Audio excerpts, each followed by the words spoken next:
So hello everyone, welcome to the second lecture जहाँ पे हम मौर्यन एम्पायर के बारे में पढ़ेंगे। फर्स्ट लेक्चर में हमने किस देखा था कि किस तरह से ये पूरा का पूरा एक एम्पायर था जो कि क्रिएट करा था, इस्टेब्लिश करा था चंद्रगुप्त मौर्य ने। जो लास्ट नंदा रूलर है धनानंद, जो लास्ट नंदा रूलर है, क्या नाम था उसका? जो ना लास्ट नंदा रूलर रूलर का नाम था धनानंद। ठीक है, उसको हरा के चंद्रगुप्त मौर्य ने क्या करा? मौर्यन एम्पायर की नींव रखी। फिर चंद्रगुप्त मौर्य के बाद कौन आता है? चंद्रगुप्त मौर्य के बाद उनका सन आता है जो कि रूलर बनता है। उसका नाम क्या था? बिंदुसार। बिंदुसार के बाद कौन आता है? Ashoka the great. बिंदुसार के बाद कौन आता है? Ashoka the great. ठीक है, क्लियर है? और किस तरह से एक डिटेल्ड एडमिनिस्ट्रेटिव सिस्टम इन लोगों ने बनाया है, हमने ये भी देखा कि किस तरह से एक अच्छा अरेंजमेंट थी। बहुत सारे ब्यूरोक्रेसी थी, बहुत सारे कह सकते हो मंत्री थे, फिर ठीक है, फिर प्रोविंसेस थे इसके पूरे एडमिनिस्ट्रेटिव सिस्टम में। ठीक है, क्लियर है? तो बहुत डिटेल में वो लेक्चर लिया था। अगर आप लोगों ने नहीं देखा तो मैं आप लोगों को रिक्वेस्ट करूंगा कि प्लीज वो लेक्चर देखिए। ठीक है, अब हमें पढ़ना है इंपॉर्टेंट अशोकन एडिक्ट्स। क्या पढ़ना है? Important Ashokan addicts. अब ये बहुत बार मल्टीपल टाइम्स जो है एडिक्ट्स के बारे में क्वेश्चन आ रखा है आपके डिफरेंट एग्जाम्स में। ठीक है, यूपीएससी में आ रखा है और बाकी एग्जाम्स में भी आया है। ठीक है, क्लियर है? अब ये एडिक्ट्स है क्या? ठीक है, let's see what are these edicts. So Ashoka जो है, अशोका ने एक सीरीज ऑफ इंस्क्रिप्शंस जो है निकाले थे। ठीक है, जब वो मौर्यन एम्पायर को रूल कर रहे थे। ठीक है, सभी को क्लियर है? अब ये इंस्क्रिप्शंस क्या होते हैं? जैसे फॉर एग्जांपल इन्होंने पिलर्स बनाए। ठीक है, और जो रॉक्स, नेचुरल जो रॉक्स होते थे, ठीक है, फिर जो केव्स होती थी उस पे इन्होंने क्या करा? इस पे कुछ लिखा। क्या करा? इस पे कुछ लिखा। सबको समझ आ रहा है? और जब भी किसी हार्ड सरफेस पे कुछ भी चीज लिखी जाती है तो उसको क्या बोलते हैं? उसको इंस्क्रिप्शन कहते हैं। सभी को क्लियर है? सो अशोका ने क्या है? इंस्क्रिप्शन बनाए। ठीक है, मतलब ऑफ कोर्स खुद नहीं बनाए, ऑफ कोर्स ऑर्डर दिए होंगे बनाने के। सो अशोका ने क्या बनाए? इंस्क्रिप्शंस बनाए। ठीक है, क्लियर है? जो कि कहाँ कहाँ पे बनाए? रॉक्स पे बनाए, पिलर्स पे बनाए और केव्स पे बनाए। तो अगर हमें अशोकन जो है इंस्क्रिप्शंस कहाँ पे मिलते हैं? पिलर्स पे मिलते हैं, रॉक्स पे मिलते हैं और केव्स पे मिलते हैं। ठीक है, क्लियर है? सो ये तीन ऐसी जगह है जहाँ पे हमें केव्स की जो वॉल होती है उस पे हमें इंस्क्रिप्शंस देखने को मिले हैं। ठीक है, सबको समझ आ रहा है? और ये कहा जाता है कि ये one of the oldest deciphered written records है।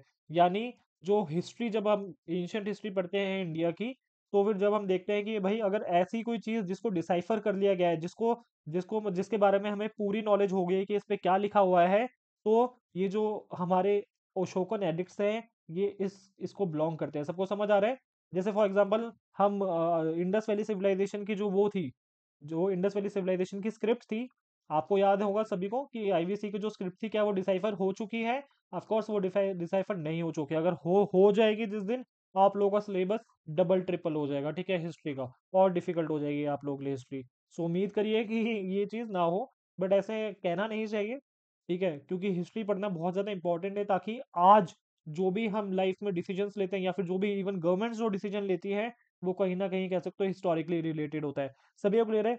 सो ये जो अशोकन इंस्क्रिप्शंस है, अब किसी रूलर ने बहुत सारे पिलर्स पे, ठीक है, बहुत सारे रॉक्स पे कुछ लिखवाया। क्या लिखवाया? कुछ लिखवाया। केव्स की दीवारों पे कुछ लिखवाया। सबको समझ आ रहा है? तो इसका कुछ ना कुछ तो सिग्निफिकेंस होगा, इसका कुछ ना कुछ तो मतलब होगा। ऐसा तो नहीं है कि भाई जो रूलर है उसने कुछ भी चीज लिखवा दी होगी, उसका कोई मतलब नहीं होगा। सो लेट्स सी वो क्या उन्होंने लिखवाया और क्या उसका मतलब था, कि मतलब इसका सिग्निफिकेंस क्या है। ठीक है, सभी को क्लियर है? आई होप सभी को समझ आ रहा होगा। ठीक है, सो ये जो एडिक्ट्स हैं ये बहुत वैल्यूएबल इंसाइट प्रोवाइड करवाते हैं, एक बहुत ज़्यादा अच्छी इंफॉर्मेशन प्रोवाइड करवाते हैं कि जो अशोका था, वो किस तरह से, अशोका जो था वो उसके टाइम पे गवर्नेंस कैसी थी, पॉलिसीज कैसी थी, ठीक है, रिलीजियस बिलीफ्स कैसे थे, ठीक है, विजन ऑफ धम्म, ठीक है, राइटियसनेस, जो अशोका ने कह सकते हो बुद्धिज्म अपना लिया था, तो उसने राइटियसनेस, ठीक है, एक मॉरल कंडक्ट की पूरी सोसाइटी में लोगों को किस तरह से रहना चाहिए, एक राजा का जो है मेन क्या क्या क्या क्या रिस्पॉन्सिबिलिटी होनी चाहिए अपने प्रजा के प्रति। तो ये बहुत सारी ऐसी इंफॉर्मेशन थी, ठीक है, जो कि किसने, अशोका ने डिफरेंट डिफरेंट पिलर्स पे, रॉक्स पे और केव्स पे इंस्क्रिप्शन के फॉर्म पे लिखवाया। सबको समझ आ रहा है? सो ये जो पिलर्स है, ये सिर्फ एक रिलीजियस कह सकते हो, इस पे रिलीजियस इंफॉर्मेशन नहीं लिखी थी सिर्फ, इस पे रिलीजियस इंफॉर्मेशन भी लिखी थी। मतलब जिसमें विजन ऑफ धम्म था, ठीक है, कि सोसाइटी किस तरह से होनी चाहिए। फॉर एग्जांपल कि जैसे एक इंस्क्रिप्शन में लिखा हुआ है कि भाई जो जानवर है, जो जानवर हैं उनको नहीं नहीं मारना चाहिए, किसी भी दूसरे जीव को नुकसान या हार्म नहीं पहुंचाना चाहिए। ठीक है, फिर ये भी दिखाया कि भाई एक जो रूलर है वो हमेशा अपनी, कह सकते हो, प्रजा के लिए या फिर जिन लोगों पे वो रूल कर रहा होता है उनकी उसे मदद करनी चाहिए, वेलफेयर करना चाहिए। क्या करना चाहिए? वेलफेयर करना चाहिए। सभी को क्लियर है? तो बहुत सारी ऐसी इंफॉर्मेशन है। तो क्या सिर्फ रिलीजियस इंफॉर्मेशन लिखी थी एडिक्ट्स पे? तो रिलीजियस इंफॉर्मेशन नहीं लिखी थी। क्या लिखा था? सारी की सारी गवर्नेंस की पॉलिसीज, ठीक है, और रिलीजियस बिलीफ्स तो थे ही, गवर्नेंस की पॉलिसीज, एडमिनिस्ट्रेशन कैसा था, इवन वो भी इंफॉर्मेशन हमें मिल जाती है यहाँ से। सबको समझ आ रहा है? और विजन ऑफ धम्म तो मिल ही जाता है। सबको समझ आ रहा है? फिर आगे बढ़ते हैं, लेट्स सी। तो एडिक्ट्स, मैंने आपको आइडिया दिया। तो अशोकन एडिक्ट्स क्या है? ठीक है, ये इंस्क्रिप्शंस हैं जो कि कहाँ पे मिले हैं? ठीक है, ऑल ओवर इंडियन सब कॉन्टिनेंट में मिले हैं। कहाँ मिले हैं? इंडियन सब कॉन्टिनेंट में मिले हैं। ठीक है, और ये इंस्क्रिप्शंस किस पे लिखे हुए हैं?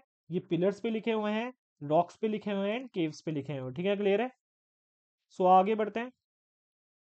सो एक्चुअली में एडिक्ट होता क्या है? एक्चुअली में एडिक्ट होता क्या है? So what exactly is an addict? ठीक है, सो एडिक्ट जो है एक तरह से ऑफिशियल फरमान होता है। क्या होता है? ऑफिशियल फरमान होता है। ठीक है, जो कि एक रूलर यानी राजा या फिर कोई गवर्नमेंट कह सकते हो, अपने प्रजा के लिए रिलीज करती है। सबको समझ आ रहा है? सो it is an official order और प्रोक्लेमेशन। ठीक है, जो कि कौन इशू करता है? इशू करती है रूलर, इशू करता है रूलर या फिर गवर्नमेंट। ठीक है ना? सबको समझ आ रहा है? With the force of law. ठीक है, सबको समझ आ गया? लॉ के जरिए, ठीक है, लॉ को लागू करके ये जो है फरमान जारी किया जाता है, इंफॉर्मेशन प्रोवाइड करी जाती है आम जनता को with the help of addict, with the help of addicts. सबको समझ आ रहा है? और ये बेसिकली एंशियंट इंडिया में, काफी एंशियंट इंडिया कह रहे हैं, एंशियंट जो हिस्ट्री है वहां पे काफी ज्यादा ये चीज देखी गई कि भाई डिफरेंट रूलर्स जो है एडिक्ट्स का यूज कर रहे हैं। So it is use to communicate. तो ये जो है कम्युनिकेशन के हेल्प, कम्युनिकेशन के लिए हेल्प करता था। सबको समझ आ रहा है? आप देखो कैसे, जैसे क्या उस जमाने में न्यूज़पेपर होता था? क्या उस जमाने में आपका टीवी होता था? तो ऑफ कोर्स नहीं होता था। So there must be something, मतलब ऐसा, ऐसी कोई चीज चाहिए जिससे एक जो रूलर है, जैसे for example Ashoka the great है, अगर उसको आम जनता तक कोई चीज इंफॉर्मेशन पहुंचानी है, एक एक इंसान तक अगर इंफॉर्मेशन पहुंचानी है, तो उसने किस चीज का यूज करा? एडिक्ट्स का यूज करा। सबको समझ रहा है? उस टाइम न्यूज़पेपर तो होता नहीं था, कोई ऐसा कोई न्यूज़ चैनल तो आता नहीं था। सबको समझ आ रहा है? टीवी नहीं होता था, इंटरनेट नहीं होता था। So there must be something. तो एडिक्ट्स के जरिए ये जो रूलर्स थे क्या करते थे? कम्युनिकेशन करते थे, पॉलिसीज को बताते थे, रूल्स एंड रेगुलेशन लॉज को बताते थे कि भी लोगों को क्या करना चाहिए और क्या नहीं करना चाहिए, किस चीज की इजाजत है, किस चीज की इजाजत इजाजत नहीं है। सबको समझ आ रहा है? ठीक है, और commands of the public, commands to the public, लोगों को वही जैसे मैंने बताया कि क्या रूल्स एंड रेगुलेशन फॉलो करना है। सबको समझ आ रही है? सबको समझ आ रहा होगा, आई होप सो, कि एडिक्ट्स किस लिए यूज होते थे। तो डिफरेंट एम्परर्स और मोनार्क्स ने हिस्टोरिकली एडिक्ट्स को यूज करा है। ठीक है, टू इन्फोर्स रूल्स। ठीक है, रूल्स को कह सकते हो इन्फोर्स करने के लिए, अपनी आइडियोलॉजिकल मैसेज को स्प्रेड करने के लिए, ठीक है, या फिर सोशल बिहेवियर को रेगुलेट करने के लिए डिफरेंट रूलर्स ने क्या है, डिफरेंट एम्परर्स ने क्या है, एडिक्ट्स का यूज करा है। सभी को समझ आ रहा होगा? ठीक है, सो अशोका ने मतलब आप एग्जाम्पल ऑफ फेमस एडिक्ट्स देख लेते हैं। ठीक है, सिर्फ अशोका एक ऐसा रूलर नहीं रहा है हिस्ट्री में जिसने एडिक्ट्स यूज करे हैं। ठीक है, कम्युनिकेशन के लिए, अपनी गवर्नेंस की पॉलिसीज दिखाने के लिए, ठीक है, लोगों और सोसाइटी के बीच में अपनी इंफॉर्मेशन या फिर कह सकते हो एक मैसेज पहुंचाने के लिए सिर्फ अशोका ने एडिक्ट्स का यूज नहीं करा है। ठीक है, आगे जाके कह सकते हो जो एडिक्ट ऑफ मिलान है, ठीक है, जो कि issued by Roman emperor Constantine. तो ये कॉन्स्टेंटीन का कह सकते हो एक स्टेचू है। ठीक है, ये एक रोमन एम्परर थे जिन्होंने क्या था, रिलीजियस टॉलरेंस क्रिश्चियंस को अलॉट करने के लिए एडिक्ट्स का यूज करा था। किसका यूज करा था? रिलीजियस टॉलरेंस क्रिश्चियंस को देने के लिए इन्होंने एडिक्ट्स का यूज करा था। इसी तरह से जो नेपोलियन था उसने भी एडिक्ट्स का यूज करा था 19th सेंचुरी में। ठीक है, ऑर्डर्स इशू करने के लिए, ऑर्डर्स इशू करने के लिए, जिसमें वो एडमिनिस्ट्रेटिव ऑर्डर्स को इशू करता था with the help of edicts। सबको समझ आ गया होगा, I hope so. So was Ashoka the only ruler जिसने हिस्टोरिकली एडिक्ट्स का यूज करा है? So no. और मतलब और भी कह सकते हो रूलर्स थे जिन्होंने क्या यूज करा है? एडिक्ट्स का यूज करा है। ठीक है, रूल्स को इन्फोर्स करने के लिए, आइडियोलॉजिकल मैसेजेस को पहुंचाने के लिए और रेगुलेट करने के लिए सोशल बिहेवियर। आई होप सबको समझ आ रहा है। सो आगे बढ़ते हैं। एडिक्ट, आई होप सबको समझ आ रहा है, बहुत ईजी चीज है। ठीक है, अब लोगों को ढंग से पढ़ाई नहीं जाती ये चीज़, या फिर बुक्स में भी इतने अच्छे से इंफॉर्मेशन नहीं लिखी हुई है। बट डोंट वरी, ये सारा का सारा ये जो चैप्टर है, ये आपका अशोकन एडिक्ट एकदम स्ट्रांग बना देगा, इस चीज़ की गारंटी है। बस आप थोड़े बहुत नोट्स खुद से भी बनाते रहना, जो चीज़ मैं बोल रहा हूँ, ठीक है, इसका स्क्रीनशॉट ले लीजिएगा, या फिर ये जो हमारी वेबसाइट है www.sankhyaDalLibrary.com, इस पे विजिट करके आप लोग देखिएगा कि किस तरह से मतलब नोट्स डाउनलोड करते हैं, ठीक है, सबको समझ आ रहा है? आप सीधा या फिर नोट्स डाउनलोड कर लीजिएगा अगर आपको आते ही होंगे, ठीक है, क्लियर है? सो हिस्टोरिकल बैकग्राउंड की बात करी जाए, सो जब ब्रूटल कलिंगा वॉर होता है, जब ब्रूटल कलिंगा वॉर होता है, एक तरह से देखो इसका चित्रकला मतलब इसके जरिए दिखा रहे हैं कि किस तरह से बहुत ज़्यादा ब्रूटल वॉर था, ठीक है। सो जब कलिंगा वॉर होता है 261 बीसीई में, तो इसकी वजह से अशोका जो है उसे काफ़ी ज़्यादा कह सकते हो डीपली मूव होता है, ठीक है, जब वो सफरिंग देखता है, ठीक है, बाकी लोगों की, वो बताते हैं कि काफ़ी लोग डिस्प्लेस हुए थे, लाखों में लोग मर गए थे, इसकी वजह से ये बुद्धिज्म अपना लेता है, ठीक है। और ये फिर अब पॉलिसी ऑफ नॉन वायलेंस को प्रमोट करता है, ठीक है, पॉलिसी ऑफ नॉन वायलेंस को प्रमोट करता है, मोरल गवर्नेंस को प्रमोट करता है, वेलफेयर ऑफ पीपल को कह सकते हो ये प्रमोट करता है, ठीक है, क्लियर है। तो इसी वजह से इसने एडिक्ट्स को इशू करा, ठीक है, different periods of his rain में, ठीक है, जब यानी जब इसने रूल करा, तो उसमें अलग अलग टाइम में इसने एडिक्ट्स को यूज करा, ठीक है, एज अ रॉयल डिक्रीज। आप लोगों ने कह सकते हो, आप लोगों ने मूवीज देखी होगी, जब एक कह सकते हो मैसेंजर आता है, रूल मतलब किसी राजा के पास मैसेंजर आता है, और वो एक फरमान सा ऐसे पेपर सा खोलता है, फिर बोलता है कि भाई शाही खजाने में इतना पैसा ऐड हो गया है, इतने रुपए ऐड हो गए हैं, जो भी चीज़ आपने देखा होगा, या दूसरी आर्मी अब हम लोगों पे हमला करने वाली है। तो और फिर देखा होगा कि कॉमन लोगों के पास भी एक बंदा जाता है, भीड़ से इकट्ठा होते हैं किसी मेले वेले में, फिर वो बताता है कि भाई कोई भी इंफॉर्मेशन इंपॉर्टेंट देनी है तो इस फरमान का यूज करते हैं, ठीक है।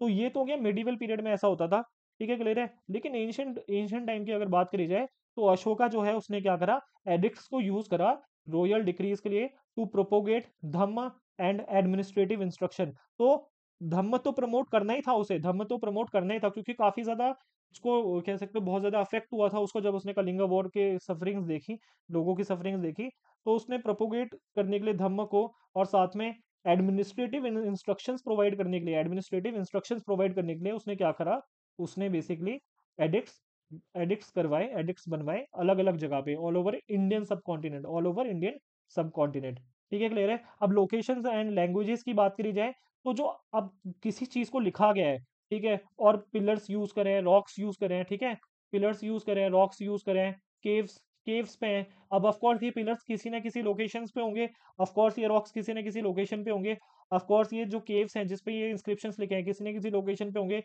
तो एक चीज तो होगी लोकेशन, कि ये जो इंस्क्रिप्शंस है इनकी लोकेशंस, दूसरा क्या है, लैंग्वेजेस। क्या सिर्फ एक लैंग्वेज यूज करी अशोका ने? तो सिर्फ एक लैंग्वेज अशोका ने यूज नहीं करी, अशोका ने मल्टीपल लैंग्वेज यूज करी, क्योंकि पूरा का पूरा कह सकते हो इतना बड़ा सब कॉन्टिनेंट है। सबको समझ आ रहा है? आपको मैंने बताया था अफगानिस्तान, ठीक है, ये जो पूरा नॉर्थ वेस्टर्न रीजन है, ठीक है, साउथ में भी इवन यहाँ तक इसका रूल था, फिर ईस्ट में भी रूल था। सबको समझ आ रहा है? तो जब इतना बड़े एरिया में आप रूल कर रहे हो, तो क्या एक ही लैंग्वेज बोलते हैं, सबको एक ही लैंग्वेज समझ आती होगी उस जमाने में? ऑफ कोर्स नहीं, ठीक है। तो क्या था कि अशोका के जो एडिक्ट्स है, पहले देख लेते हैं कि कहाँ कहाँ पे स्प्रेडेड है, ठीक है। तो अशोका के जो अभी कह सकते हो एडिक्ट्स हैं, वो इंडिया में मिलते हैं, नेपाल में मिलते हैं, पाकिस्तान, बांग्लादेश, अफगानिस्तान, सभी को क्लियर है। तो जो लैंग्वेज है ऑफ कोर्स वो भी डिफरेंट होगी। तो जैसे प्राकृत लैंग्वेज जो है, ये प्राकृत लैंग्वेज के अल्फाबेट्स हैं, ठीक है। सो प्राकृत जो है लैंग्वेज यूज करी थी मेजोरिटी ऑफ द इंस्क्रिप्शंस में, तो सबसे ज्यादा जो इंस्क्रिप्शंस हैं वो किस लैंग्वेज में लिखे गए हैं? प्राकृत लैंग्वेज में लिखे गए हैं। और प्राकृत लैंग्वेज किस वे में लिखी गई है, किस स्क्रिप्ट में लिखी गई है? ब्राह्मी स्क्रिप्ट यूज करी है, और लैंग्वेज क्या है? प्राकृत। तो भाषा क्या होगी? प्राकृत। और उसकी जो लिपि होगी वो क्या है? उसकी जो लिपि होगी वो क्या है? ब्राह्मी, ठीक है, क्लियर है। सो मेजोरिटी ऑफ द इंस्क्रिप्शंस जो इंडिया में है वो प्राकृत में लिखे गए हैं, ठीक है। जो नॉर्थ वेस्ट रीजन है, अफगानिस्तान वाला जो रीजन है, वहां पे जो कौन सी भाषा यूज करी है? वहां पे दो भाषा यूज करी है। क्या क्या कौन सी भाषा यूज करी है? टू लैंग्वेजेस यूज करी हैं, सिर्फ एक लैंग्वेज यूज नहीं करी। एक तो वहां पे ग्रीक यूज करी है, दूसरी अरेमेइक यूज करी है। एक तो वहां पे कौन सी लैंग्वेज यूज करी है? ग्रीक लैंग्वेज यूज करी है, दूसरी क्या है? अरेमेइक लैंग्वेज यूज करी है। सबको समझ आ रहा है? सो जैसे फॉर एग्जांपल कांधार जो इंस्क्रिप्शन है, कांधार का जो रॉक इंस्क्रिप्शन है, वहां पे ग्रीक एंड अरेमिक लैंग्वेज भी यूज करी है। तो दोनों ही लैंग्वेज यूज करी है। सबको समझ आ गया? अब जैसे कुछ जो पाकिस्तान और अफगानिस्तान के कह सकते हो जो कुछ जो पाकिस्तान और अफगानिस्तान के जो रीजन है वहाँ पे कौन सी लैंग्वेज यूज करी है? खारोष्टी लैंग्वेज यूज करी है। सबको समझ आ रहा है? खारोष्टी लैंग्वेज वहाँ पे यूज करी है। आई होप सभी को समझ आ रहा होगा। एक्चुअली खारोष्टी जो है आई गेस लैंग्वेज नहीं है, खारोष्टी स्क्रिप्ट है। तो इंस्क्रिप्शन जो है पाकिस्तान और अफगानिस्तान में खारोष्टी स्क्रिप्ट में लिखे हैं, खारोष्टी स्क्रिप्ट में लिखे हैं। मेनली 3 लैंग्वेज इन्होंने यूज करी थी, एक तो प्राकृत, दूसरी ग्रीक और तीसरी अरेमेइक। सभी को समझ आ गया होगा आई होप सो। ठीक है, तो इस चीज को करेक्ट कर लीजिएगा। फिर क्लासिफिकेशन ऑफ एडिक्ट्स करते हैं सीधा। तो जो एडिक्ट्स हैं, ठीक है, हिस्टोरियंस ने एडिक्ट्स को जो है 3 कैटेगरी में बांटा है। ठीक है, कितनी कैटेगरी में बांटा है? 3 कैटेगरी में बांटा है। और उसकी भी सब क्लासिफिकेशन करी है, उसकी भी सब क्लासिफिकेशन करी है। तो मोटी मोटी क्लासिफिकेशन देखते हैं। ठीक है, तो सबसे पहले जो है मेजर रॉक एडिक्ट क्या आते हैं? Major rock edict. ठीक है, जो कि क्या थे देखते हैं यहाँ पे। तो ये जो मेजर रॉक एडिक्ट थे, ठीक है, इसमें जो अशोका है वो क्या डिस्कस करता है? धम्म की policy, administrative measures, religious tolerance और सोशल वेलफेयर की इसने बात करी है। तो मेजर रॉक एडिक्ट हमारे, ठीक है, सबसे पहला क्लासिफिकेशन हो गया। दूसरा क्या है? Minor rock edict. क्या है? Minor minor rock edict. तो जो मेजर रॉक एडिक्ट थे वो ज्यादातर जो इंपॉर्टेंट टाउन्स थे, जो इंपॉर्टेंट रास्ते थे, वहां पे मेजर रॉक एडिक्ट मिलते हैं। फिर माइनर रॉक एडिक्ट जो है वो कहाँ पे मिलते हैं? माइनर रॉक एडिक्ट मिलते हैं बेसिकली रूरल एरियाज हो गए। ठीक है, जो दूर दराज के एरियाज हैं वहां पे माइनर रॉक एडिक्ट मिलते हैं। और पिलर एडिक्ट्स क्या है? ये टोटल 7 प्लेसेस में मिलते हैं, वो आगे देखेंगे हम। ठीक है, तो क्लासिफिकेशन अगर करी जाए, तो अगर इसका क्लासिफिकेशन करते हैं एडिक्ट्स का, तो मेजर रॉक एडिक्ट्स में इसका क्लासिफिकेशन होता है। तो सबसे पहले क्या है? मेजर रॉक एडिक्ट्स, फिर दूसरा क्या है? माइनर रॉक एडिक्ट्स, और तीसरा क्या है? Pillar addicts. आई होप सबको समझ आ गया होगा। ठीक है, सो हमें एक एक करके सारे रॉक एडिक्ट पढ़ने हैं। ठीक है, मैं आपको बहुत ही प्रिसाइज वे में मैं बता रहा हूँ, आप लोगों का टाइम वेस्ट बिल्कुल भी नहीं होगा। ठीक है, क्लियर है? सो मेजर रॉक एडिक्ट्स की बात करी जाए, तो मेजर रॉक एडिक्ट्स जो है टोटल कितने नंबर्स में है? टोटल 14 है। टोटल कितने हैं? 14 है। तो ये जो इंस्क्रिप्शन है मेजर रॉक एडिक्ट्स में जो है, यानी बहुत बड़े बड़े स्टोन्स होते हैं, उस पे इन्होंने कुछ लिख दिया किसी लैंग्वेज में। ठीक है, अब वो देखते हैं क्या लिखा है, वो हमें पढ़ना ही है ऑफकोर्स। ठीक है, क्लियर है? सो टोटल कितने हैं मेजर और मेजर रॉक एडिक्ट है? 14। ठीक है, इसमें अशोका ने क्या लिखा है? धम्म की पॉलिसी, ठीक है, एडमिनिस्ट्रेटिव मेजर्स लिखे हुए हैं, रिलीजियस टॉलरेंस के बारे में लिखा हुआ है, और सोशल वेलफेयर के बारे में लिखा हुआ है। वो सबको समझ आ रहा होगा। तो सबसे पहला जो एडिक्ट है, जो सबसे पहला एडिक्ट है वो है एडिक्ट नंबर 1, एडिक्ट 1। ठीक है, एडिक्ट 1 जो है वो कहाँ पे किस लोकेशन पे मिलता है? गिरनार में मिला है, धौली उड़ीसा। ठीक है, आप लोग एग्जैक्ट अगर ये याद नहीं रख पाते, आप लोग अगर ये एग्जैक्टली याद नहीं रख पाते कि किस लोकेशन पे मिला है कौन सा एडिक्ट, बस आप इतना याद रखना कि मेनली जगहों का नाम याद रख लेना कि गिरनार पे जो रॉक एडिक्ट मिला है, धौली में रॉक एडिक्ट मिला है। एक्चुअली यूपीएससी में एग्जैक्टली एक सीधा क्वेश्चन आया कि भाई किस किस लोकेशन पे अशोका के जो एडिक्ट है वो मिले हैं। ठीक है, क्लियर है? तो गिरनार पे मिला है, धौली में मिला है, उड़ीसा में मिला है। ठीक है, कलसी उत्तराखंड में भी मिला है। सबको समझ आ रहा है? अब आप लोगों को ये क्वेश्चन ऑफकोर्स दिमाग में आया होगा कि भाई एडिक्ट एक है, एडिक्ट कितना है? एक है, और मिला कितनी जगह पे है? एक गिरनार गुजरात, धौली उड़ीसा। सबको समझ आ रहा है? धौली जो है कौन सी जगह पे है? उड़ीसा में है। कलसी उत्तराखंड। कलसी किस जगह पे? उत्तराखंड। तो गिरनार का है गुजरात में, धौली का है उड़ीसा में, और कलसी का है उत्तराखंड में। सभी को सब ले रहे हैं। अब इसका रीजन ये है कि अशोका क्या करता था? अशोका ने क्या करा? क्या जो इसका पूरा का पूरा जो साम्राज्य था, क्या वो छोटा सा था? ऑफ कोर्स नहीं, छोटा नहीं था, तो बड़ा सा साम्राज्य था। अब जब इतना बड़ा साम्राज्य है तो क्या सिर्फ एक पिलर से या एक एक रॉक को एक जगह पे लगा के काम चल जाएगा? ऑफ कोर्स नहीं चलेगा। क्या हर जगह पे एक यूनिक इंस्क्रिप्शन बनाना मतलब संभव है उस जमाने में? तो ऑफ कोर्स वो भी पॉसिबल नहीं था। तो उन्होंने क्या करा? एक इंस्क्रिप्शन बनाया, फिर उसकी कॉपीज को अलग अलग जगह पे रख दिया। एक इंस्क्रिप्शन बनाया, फिर उसकी कॉपीज को अलग अलग जगह पे रख दिया। सबको समझ रहे हैं? यानी सेम सेम जैसे रॉकेट जिसपे सेम चीजें लिखी हैं उसको अलग अलग जगह पे रख दिया। सबको समझ आ रहा है? तो सेम यही है। तो जो सबसे पहला एडिक्ट है, एडिक्ट नंबर 1, ठीक है, ये कहाँ मिलता है? गिरनार गुजरात में मिलता है। ठीक है, धौली जो है उड़ीसा में वहां मिलता है, और कलसी उत्तराखंड में मिलता है। ठीक है, इसमें लिखा गया है कि जो है एनिमल सेक्रीफाइस जो है उसको बैन कर दिया जाए। ठीक है, और ये रेगुलेट कह सकते हो करता है slaughter of animals for food. ठीक है, तो इसमें रूल्स एंड रेगुलेशन बनाए कि भाई जो एनिमल सेक्रीफाइस है उसको बैन कर दिया जाए। ठीक है, रेगुलेशन हो जाए किसकी? स्लॉटर ऑफ एनिमल्स, जो एनिमल्स का स्लॉटर होता है खाने के लिए, उसको भी कह सकते हो इसकी रेगुलेशंस के लिए ये वाला एडिक्ट इन्होंने बनाया। सबको समझ आ रहा है? फिर आता है rock edict number 2। Major rock edict पढ़ रहे हैं, टोटल 14 है, हम सेकंड पे हैं। ठीक है। सो मेजर रॉक एडिक्ट 2 क्या कहता है, इसमें क्या है, वेलफेयर मेजर्स डिस्कस करे। ठीक है, इसमें क्या है, वेलफेयर मेजर डिस्कस करे, जिसमें कहा गया कि भाई मेडिकल केयर फॉर ह्यूमंस बहुत इंपॉर्टेंट है, एंड मेडिकल केयर एनिमल्स के लिए भी बहुत इंपॉर्टेंट है। ट्री प्लांट करना चाहिए। ठीक है, रोड का कंस्ट्रक्शन के बारे में इसमें बात है। ठीक है, और एडिक्ट ये हमें कहाँ मिलता है, सोपारा महाराष्ट्र में मिलता है, और कहाँ पे, शाहबाज गढ़ी पाकिस्तान में भी ये सेम ऐसा इंस्क्रिप्शन हमें मिलता है एडिक्ट नंबर 2 का। ठीक है, फिर एडिक्ट नंबर 3 है। इसमें क्या है, ऑर्डर करा गया है राजू कास को। ऑर्डर करा गया है किसको, राजू कास को। ठीक है, क्या कंडक्ट करने के लिए, धम्म यात्रास करिए। यार राजू कास मैंने बताया था आपको, राजू कास क्या थे, ये ऑफिसर्स थे। राजू कास क्या थे, ये डिस्ट्रिक्ट लेवल ऑफिसर्स थे। ठीक है, और उनको क्या काम दिया गया है कि भैया आप धम्म यात्रास करिए। ठीक है, मोरल टूर्स करिए, लोगों को प्रीचिंग्स करिए, लोगों को समझाइए कि भाई किस तरह से मोरालिटी यूज करनी है अपनी डे टू डे लाइफ में। सबको समझ आ रहा है। सो धम्म यात्रास करने का ऑर्डर दिया है एडिक्ट नंबर 3 में, इसको राजूकास को। ये ऐसे ऑफिसर्स थे, सबको समझ आ गया। मतलब हर 5 साल में, कि भाई ताकि सोसाइटी में एथिकल बिहेवियर हो, ताकि सोसाइटी में क्या हो, एथिकल बिहेवियर। ये कहाँ पे मिलता है हमें, ईरागुड़ी आंध्र प्रदेश में हमें ये वाला रॉक एडिक्ट मिलता है। या फिर और एक और जगह मिलता है, दैट इज गिरनार गुजरात। सबको समझ आ रहा होगा, आई होप सो। फिर आता है एडिक्ट नंबर 4। एडिक्ट नंबर 4 आता है, ये डिक्लेयर करता है कि जो अर्लियर किंग्स थे, जो पहले जो किंग्स थे, उन्होंने धम्म को प्रमोट नहीं करा। उन्होंने मोरल टीचिंग राइटियसनेस नहीं कह सकते हो उसका प्रचार करा। लेकिन अशोका ऐसे किंग आए जिन्होंने क्या करा, मोरल कंडक्ट को, कह सकते हो क्या करा, मोरल कंडक्ट और अच्छे कह सकते हो राइटियसनेस का प्रमोशन करा पूरी सोसाइटी में। सो इसमें एडिक्ट नंबर 4 में लिखा हुआ है। ये कहाँ पे मिला है, ये मिलता है मानसेरा पाकिस्तान में। मानसेरा पाकिस्तान और कलसी उत्तराखंड में। सबको समझ आ रहा है। फिर आता है एडिक्ट नंबर 5। आता है एडिक्ट नंबर 5। इसमें क्या है, इसमें अपॉइंटमेंट होती है धम्म महामतराज की।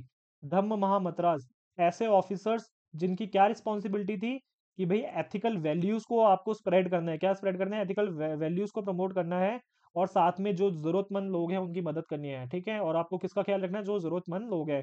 तो ये एडिक्ट नंबर 5 में मिलता है। तो इसमें किसके बारे में बात करिए, एडिक्ट नंबर 5 में धम्म महामतराज। ठीक है, किसके बारे में बात करिए, धम्म महामतराज। ठीक है, ये किस लोकेशन में मिला है, ये मिला है शाहबाजगढ़ी पाकिस्तान में, और सोपारा महाराष्ट्र में। सभी को क्लियर है। फिर एडिक्ट नंबर 6 की बात करी जाए।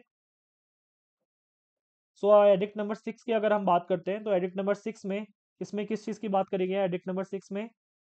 सो ये बात करता है अशोका की accessibility to his people, and the importance of public opinion in governance. ठीक है, तो कितना ज्यादा एक्सेसिबल था अशोका, इसमें एडिक्ट नंबर 6 में बात करी गई है।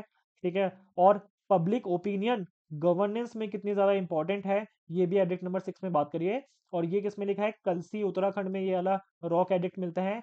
और जागोड़ा, सॉरी जोगाड़ा ओडिशा में जो जगह है वहाँ ये एडिक्ट नंबर 6 मिलता है। फिर एडिक्ट नंबर 7 है।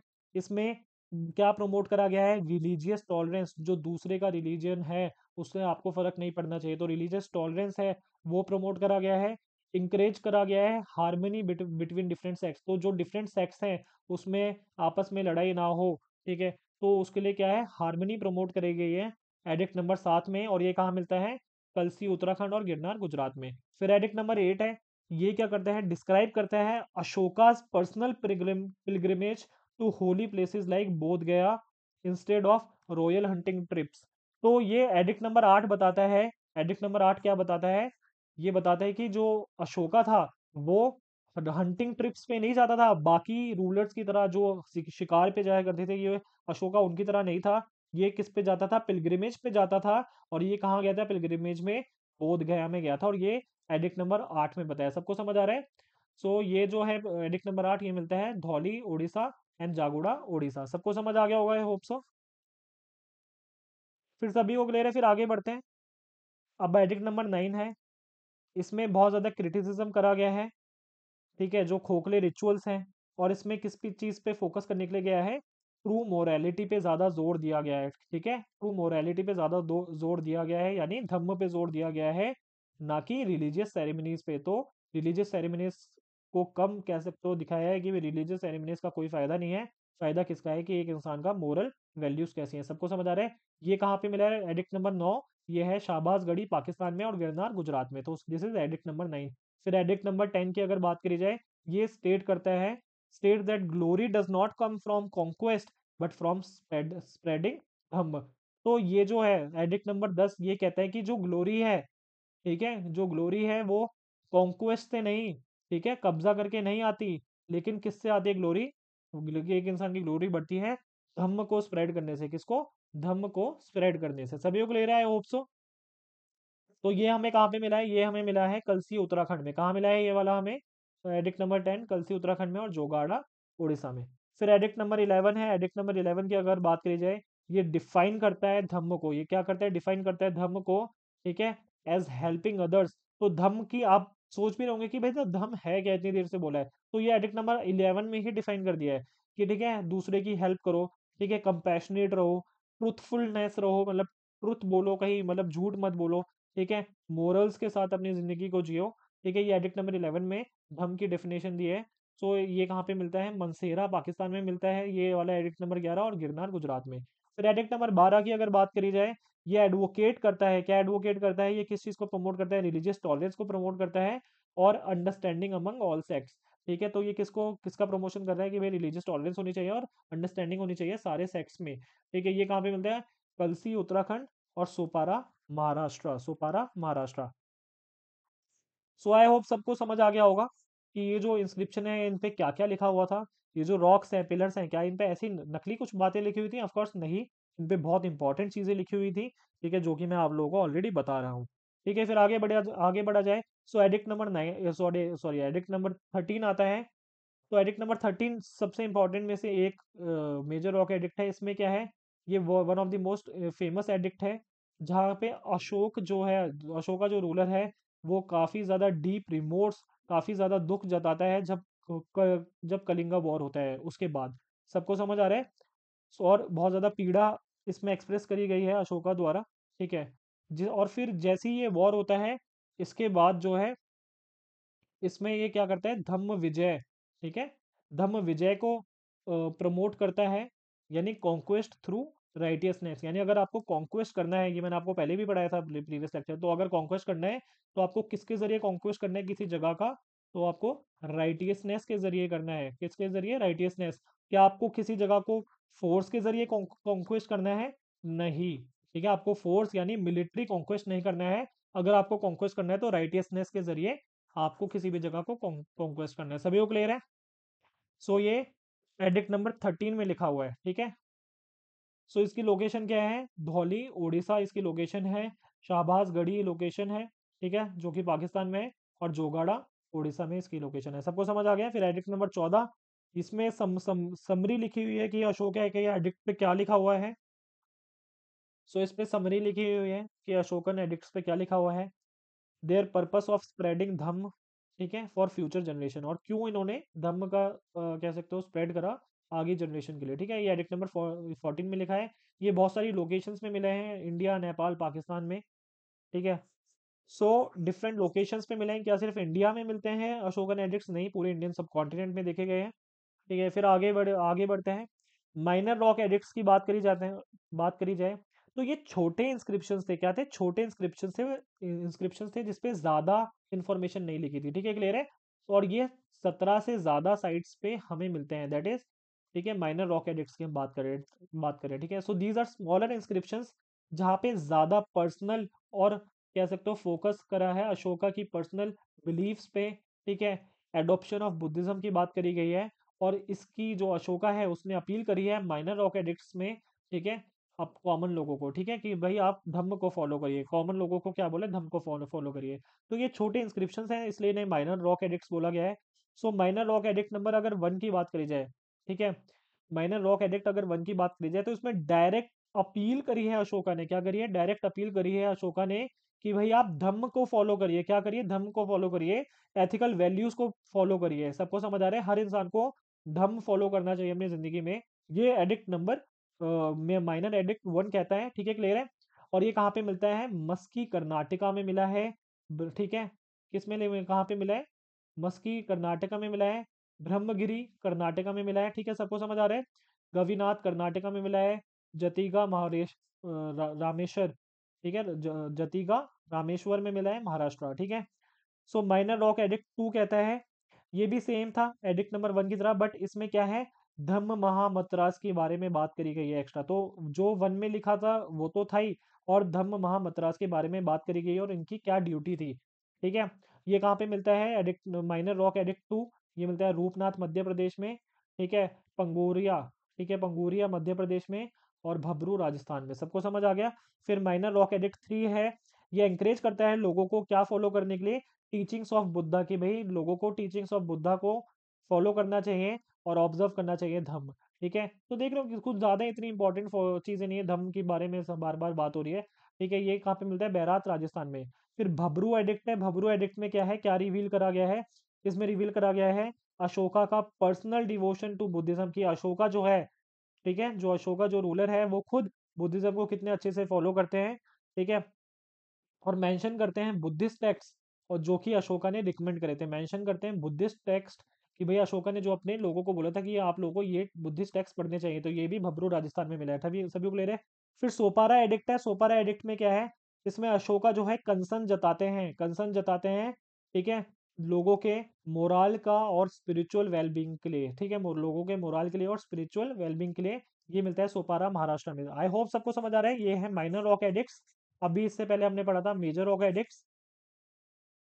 फिर बात करी जाए मस्की गुजारा एडिक्ट्स, ठीक है, मस्की एंड गुजारा एडिक्ट्स की बात करी जाए, ये फर्स्ट इंस्क्रिप्शन थे, ये फर्स्ट इंस्क्रिप्शन थे जहाँ पे अशोका खुद को क्या बुलाता है, देवनम प्रिय अशोका, ठीक है, देवनम प्रिय अशोका, यानी beloved of the gods Ashoka, ठीक है, beloved of the gods Ashoka. तो मस्की एंड गुजारा एडिक्ट्स, तो मस्की जो है कर्नाटका में है, तो ये पहला ऐसा इंस्क्रिप्शन था मस्की कर्नाटका में जहाँ पे क्या बोला है, ठीक है, अशोका ने खुद को क्या बोला है, देवनम प्रिय, यानी भगवान को प्यारा। सबको समझ आ रहा है, बिलव्ड ऑफ द गॉड्स, ठीक है। और आगे अशोका जो वर्ड है, ठीक है, वहां पे क्या यूज करा गया है, मस्की इंस्क्रिप्शन में ये यूज करा गया है, तो काफी ज्यादा इंपॉर्टेंट है, प्लीज ये मार्क कर लीजिएगा। सभी लोग क्लियर है। आगे खैर मैं इसके बारे में एक बार डिटेल में और पढ़ाऊंगा इसी लेक्चर में। सो अशोकन पिलर एडिक्ट्स के बारे में बात करते हैं हम सीधा। तो अभी तक हमने क्या पढ़ा, अभी तक हमने पढ़ा रॉक एडिक्ट्स, क्या पढ़े, रॉक एडिक्ट्स, ठीक है, जो बड़ी बड़ी चट्टान है उस पे इन्होंने इंस्क्रिप्शन लिख दिए, मतलब इंस्क्रिप्शन लिखे, ठीक है। अब किसकी बात करी जाती है, रॉक एडिक्ट्स की बात करते हैं, ठीक है, सॉरी, अब बात करते हैं पिलर एडिक्ट्स की। तो रॉक एडिक्ट्स हो गए जिसमें मेजर और माइनर दोनों पढ़ लिए, ठीक है। सो लिखा हुआ है हमने कि यहाँ पे apart from major and minor rock edicts, emperor Ashoka ने इशू करे पिलर एडिक्ट्स भी, एम्परर अशोका ने क्या क्या इशू करे, पिलर एडिक्ट्स भी इशू करे, ठीक है। Which were inscribed in monolithic stone pillars, जिस जो कि किस पे इंस्क्राइब थे, मोनोलिथिक, यानी सिंगल स्टोन पे, ठीक है, ये इंस्क्रिप्शन थे, सिंगल स्टोन पे ये इंस्क्रिप्शन थे, और इनको केयरफुली डिजाइन करा गया था, और ऐसी लोकेशंस पे रखा गया था पूरे एम्पायर की जो कि बहुत ज्यादा स्ट्रेटेजिकली इंपॉर्टेंट थी, क्या थी, स्ट्रेटेजिकली इंपॉर्टेंट थी। तो क्या ऐसी रैंडम जगह पे इनको रख दिया गया था, नहीं। जैसे फॉर एग्जाम्पल कोई इंपॉर्टेंट ट्रेड रूट था, या फिर कोई इंपॉर्टेंट कह सकते हो, कोई इंपॉर्टेंट प्रोविंस था, वहां पे कह सकते हो ये पिलर्स मिलते हैं, ठीक है। सो टोटल 7 पिलर्स हैं, आगे हम पढ़ेंगे इसके बारे में। सो ये जो पिलर्स थे, तो ये जो पिलर एडिक्ट्स हैं, ये किससे बने थे, ये पॉलिश्ड, मतलब ये बहुत फुल्ली, मतलब बहुत अच्छी इनकी फिनिशिंग थी। तो ये पॉलिश्ड सैंडस्टोन से बने थे, ये जो पिलर्स थे ये किससे बने थे, पॉलिश्ड सैंडस्टोन से बने थे। इनकी जो हाइट थी वो क्या थी, 40 से 50 फीट की इनकी हाइट थी, ठीक है, 40 से 50 फीट की इनकी हाइट थी। और इनका जो वजन था वो था सेवरल टन्स। ये अभी भी एग्जिस्ट करते हैं, ठीक है, अभी भी आप जाकर देख सकते हो, अलग अलग जगह पे मिलते हैं ये अभी, ठीक है। जो हर एक पिलर है, जो हर एक पिलर है उसमें 3 पार्ट थे, उसमें हर एक पिलर में कितने पार्ट थे, 3 पार्ट। तो सबसे पहला जो था वो थी शाफ्ट, ये जो पूरा पार्ट है ये क्या है, शाफ्ट है, ठीक है। ये जो सिलेंड्रिकल पार्ट है, ये जो सिलेंडर जैसी चीज है, इसको क्या बोला गया है, शाफ्ट बोला है। सबको समझ आ रहा है। फिर उस सबसे टॉप पे जो है इसको क्या बोला गया है, कैपिटल, इसको क्या बोला गया है, कैपिटल, ठीक है। सबको समझ आ गया होगा। ये जो सबसे टॉप पे क्या है, कैपिटल, जिसमें एक जानवर कह सकते हो लगाया जाता था, जिसमें क्या लगाया जाता था, मतलब जानवर का कह सकते हो एक तरह से स्टैचू सा था जैसे, और जानवर कुछ भी हो सकता था, लायन, बुल, एलिफेंट भी यूज करा गया है, सबको समझ आ रहा है। और ये किसके ऊपर बैठा था, ये बेल थी, ये क्या थी, एक बेल, इन्वर्टेड बेल कह सकते हो, ये यूज इन्होंने करा था इसमें। आई होप सबको समझ आ रहा है। अब ये जो शाफ्ट वाला पूरा पार्ट है, ये जो शाफ्ट वाला पूरा पार्ट है, इस पे इंस्क्रिप्शंस लिखे जाते थे। किस किस भाषा में इंस्क्रिप्शंस मिले हैं? ब्राह्मी में इंस्क्रिप्शंस मिले, ग्रीक, अरेमिक और खरोष्टी में। सबको समझ आ गया होगा। So these pillars were inspired by Persian Achaemenid architecture. These pillars were inspired by Persian Achaemenid architecture. So ये जो पिलर्स हैं, ये किससे, मैंने आपको पहले भी बताया था, ठीक है? ये मैंने आपको जब मौर्यन जो सॉरी जो मगध एम्पायर पढ़ाया था, तब मैंने आपको ये बताया था कि ये जो अशोकन पिलर्स हैं, इसकी इंस्पिरेशन इन्होंने ली है, ठीक है? Persian Achaemenid architecture. अगर आप लोगों ने वो लेक्चर नहीं देखा तो प्लीज़ वो प्लेलिस्ट को हमारी जाइए और वो वाला लेक्चर भी देखिएगा आफ्टर दिस लेक्चर, ठीक है? सो ये जो पिलर्स थे, ये किससे इंस्पिरेशन लिया है? Persian Achaemenid architecture. लेकिन इसके जो है यूनिक इंडियन एलिमेंट्स थे, इसमें क्या थे?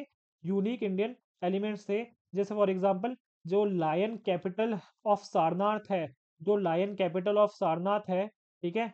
आगे दिखाएंगे हम आपको लायन कैपिटल ऑफ सारनाथ, ठीक है? उसको हमने कहाँ पे यूज करा? उसको हमने नेशनल एम्बलम बनाने के लिए यूज करा। उसको हमने कहाँ पे यूज करा? नेशनल एम्बलम बनाने के लिए यूज करा। आई होप सबको समझ आ रहा होगा, ठीक है?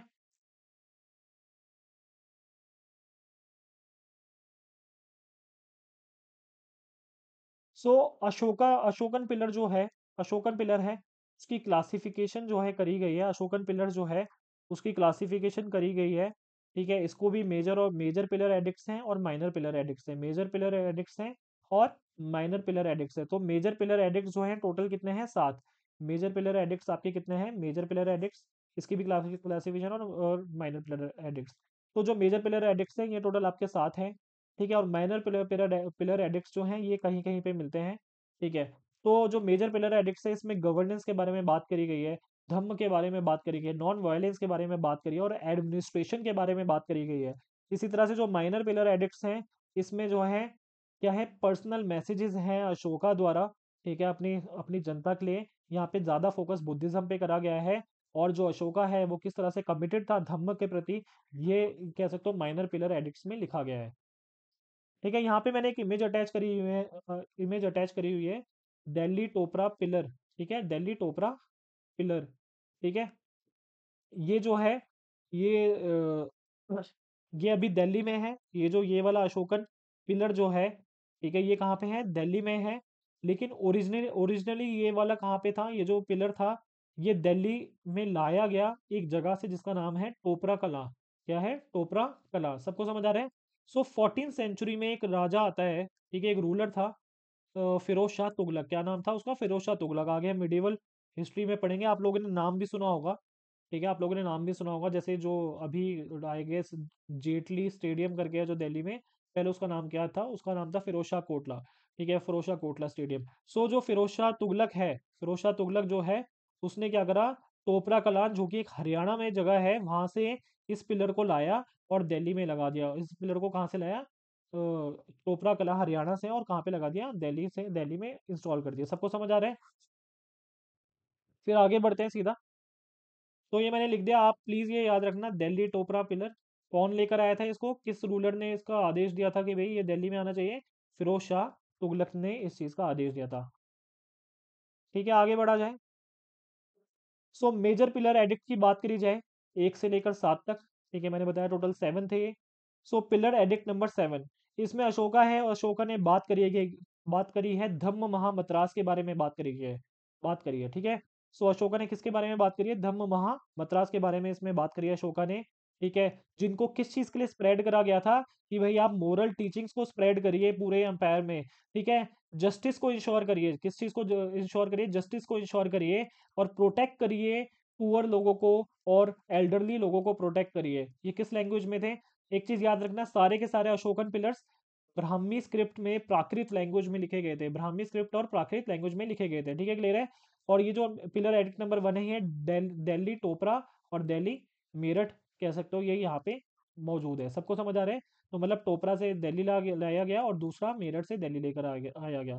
सो दिल्ली में अभी टोटल 2 अशोकन पिलर्स है। दिल्ली में अभी टोटल कितने हैं? 2 अशोकन पिलर्स हैं। आई होप सबको समझ आ रहा होगा, ठीक है? दिल्ली में अभी टोटल कितने पिलर्स हैं अशोकन? तो टोटल 2 हैं। एक टोपरा हरियाणा से लाया गया और एक मेरठ यूपी से लाया गया। सबको समझ आ रहा है? इसका ऑर्डर किसने दिया था? इसका ऑर्डर फिरोज शाह तुगलक ने दिया था। आई होप सबको समझ आ रहा होगा। सो बात करी जाती है पिलर एडिक्ट नंबर 2, इसमें अशोका जो है वेलफेयर मेजर्स की बात करता है कि भाई किस तरह से मेडिकल एड जो है लोगों को प्रोवाइड होना चाहिए, ठीक है, ह्यूमंस को प्रोवाइड होना चाहिए, एनिमल्स को भी मेडिकल एड प्रोवाइड होना चाहिए, जो प्लांट करना चाहिए ट्रीज को, ठीक है, वेल्स को डिग करना चाहिए, ठीक है, आम लोगों के लिए। तो ये इसमें पिलर एडिक्ट नंबर 2 में लिखा हुआ है। सेम सेम लैंग्वेज में लिखा है, that is Prakrit language, and script कौन सी थी, ब्राह्मी स्क्रिप्ट थी। सेम ये कहाँ पे मिलता है, Delhi Topara Topra and Rampurva, Delhi Topra and Rampurva. I hope सबको समझ आ रहा होगा। अब जो रामपुरा, आप ये जो रामपुरवा वाला वो है, जो रामपुरवा वाला पिलर है, रामपुरवा में एक्चुअली बहुत सारे पिलर मिले, ठीक है, तो रामपुरवा वाले जो पिलर है, उसमें से एक पिलर का जो आपका कैपिटल था, जो एक पिलर का कैपिटल था, उसको नए वाले राष्ट्रपति भवन के आगे लगाया, नए वाले राष्ट्रपति, सॉरी राष्ट्रपति नए वाले नहीं, राष्ट्रपति भवन के आगे इसको लगाया है। एक सेकंड मैं चेक कर देता हूँ, राष्ट्रपति भवन नहीं, पार्लियामेंट के आगे लगाया इसे, रामपुरवा अशोका पिलर।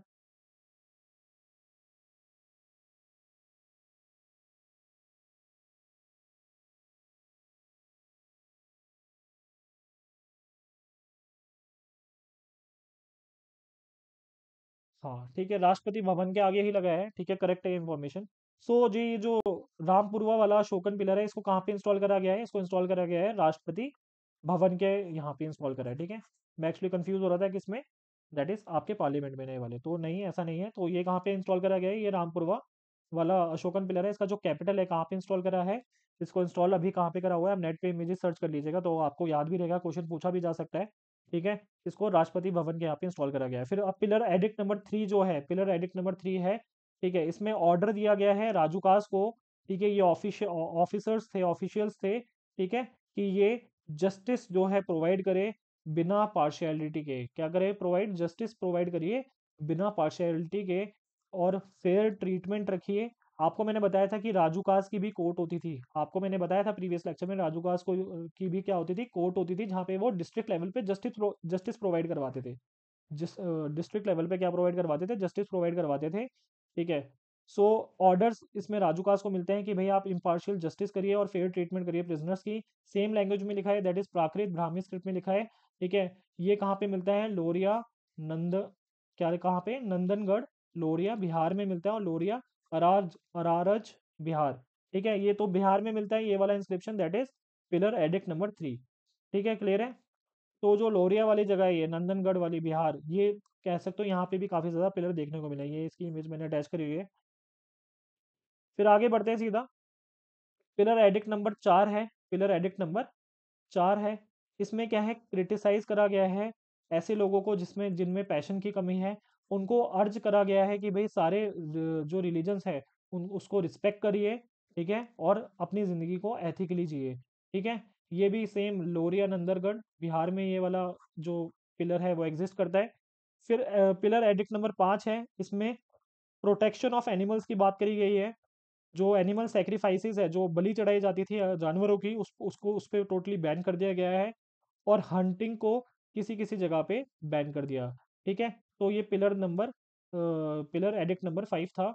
ये दिल्ली टोपरा और रामपुरवा में ये इंस्क्रिप्शन हमें मिले हैं, ठीक है। फिर पिलर पिलर नंबर 7 है, पिलर एडिक्ट नंबर 7, इसमें डिक्लेयर करा गया है कि जो धर्म है उसको हर जगह स्प्रेड करा जाए, ठीक है, ताकि और साथ में जो डिफरेंट सेक्ट्स हैं उनको भी इंफॉर्मेशन, उनको भी क्या मिले, उनको भी इंपॉर्टेंस मिले, उनको भी रिस्पेक्ट मिले। सबको समझ आ रहा है, जो अलग अलग सेक्ट्स हैं उनको भी क्या मिले, इंपॉर्टेंस मिले, और सभी सभी सेक्ट्स की रिस्पेक्ट हो, ठीक है। ये कहाँ पे मिला है, रामपुरवा, लोरिया, अरारज, दैट इज बिहार। सबको समझ आ गया होगा, I hope so. So minor pillar addict की अगर बात करी जाए, तो पिलर एडिक्ट्स मैंने अभी मेजर वाले करवा दिए, टोटल 7 थे। अब माइनर पिलर एडिक्ट की बात करते हैं, तो इसमें क्या है, एक स्किज्म एडिक्ट है, स्किज्म एडिक्ट है, ठीक है।